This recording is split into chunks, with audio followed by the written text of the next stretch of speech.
Yo, what's up everyone, I'm Vikason and welcome to today's video. So today, let's talk about types of students in high school.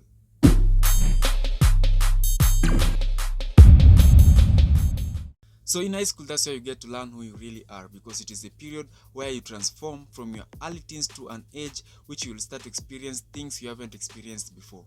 That's how different characters rise in high school. With different characters, that means there are different types of students in high school. And so number one, as I'm supposed to start with, the clever students. You'll never miss them participating in science projects and math contests. They will always make sure to participate in all academic competitions, because if they don't participate, there will be no competition. No one will participate. Most of them comes from strict background. Their parents or guardian always monitor what they are up to and the type of friends they are hanging out with. Things that are common to all clever students are they are hard workers, they are focused, and they are ready to learn new things. So if you want to be clever, remember no one is born clever. Just copy the habits of the clever students. Types of students number 2 which are supposed to follow are the dumb students. I don't know the reason why if a person is slow to learn or slow to understand things is called stupid. What if you're a slow learner? Should we consider you as stupid?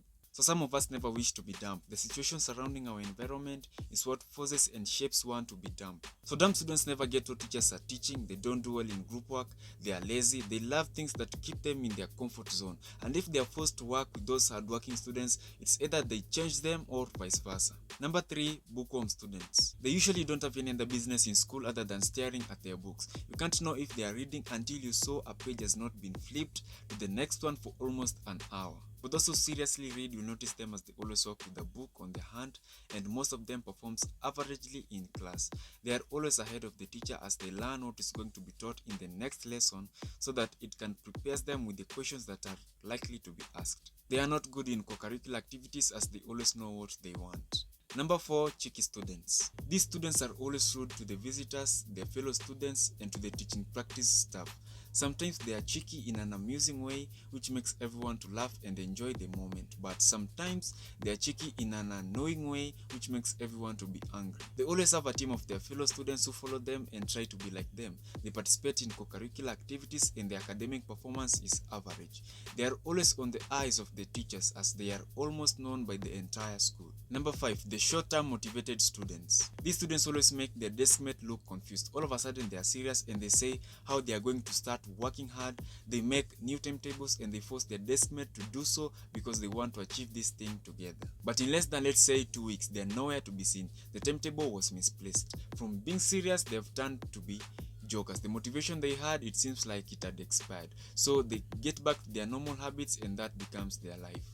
Number 6, the class sleepers. These are students who tell their deskmate to keep an eye for them at the door as they take a nap, so that when the teacher gets in, they wake them up. No one knows exactly the reason why these students sleep during the day. It might be sleeping sickness, or they were awake the whole night watching movies or reading. Some perform very well, which is evident they read at night, and some perform poorly, which is evident they don't do anything educational at night. Number 7, copycat students. They don't have anything of their own for the students to copy. They are lazy, out of schedule with their assignments, and they also seek attention that they have seen those people that they admire are getting. They are competitive and they perform almost the same with the people they admire. Number 8, bully students. These are students with authority in school. They are prefects and scout. Those with no authority are students that are heavily built and older than others, or they have some small gangs outside school. They hurt those students that look weak and fear them. They will use them to fulfill anything they want. They always have a group of students following them as their leader, and their academic performance is not impressive. Number 9, the class clowns. These students always risk their education by entertaining other students that are focused on their studies. At home, they behave differently compared to how they are in school. Everything at school is boring for them. They are forced to study and they are always in trouble. Their academic performance is poor. They are loved by most students because they are good in entertainment. Number 10, the snitch. No one loves these students and they know. That's why most of them isolate themselves not to mingle with other students. They don't care what other students think of them or what they might do to them. They are very friendly to the teachers and they know their security is guaranteed. They act as tape recorders in classroom and in the school compound just to deliver what is expected of them, because teachers always want to know what's going on in secret among students. They are quiet and observant, rare in doing mistakes, and they perform well academically. Number 11, the entrepreneur students. Now these are the upcoming young businessmen and women, and remember, they are not scouts. They sell snacks and stationery at a cheaper price during break time, and with this it is obviously they don't focus on their studies, because when will they count their money and when will they focus on what the teacher is teaching? They perform poorly in their studies and they don't care because they got the money. Number 12, the storytellers stroke noisemakers. If you're a student who never watch TV, you will know everything that is going on TV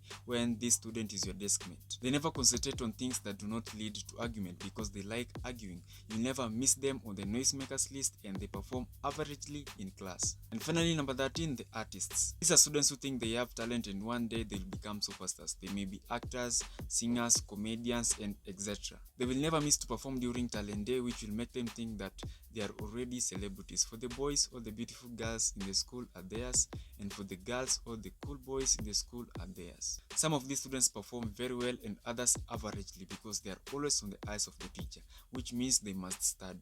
That's all for today's video. Thank you so much for watching. I hope you've enjoyed. So if you like this video, make sure to give it a thumbs up, share this video, and subscribe to my channel. Don't forget to check out my last video on 7 ways to stop procrastinating. The link is in the description. You can connect with me on Facebook and Instagram at Vikason, and I'll see you in the next video.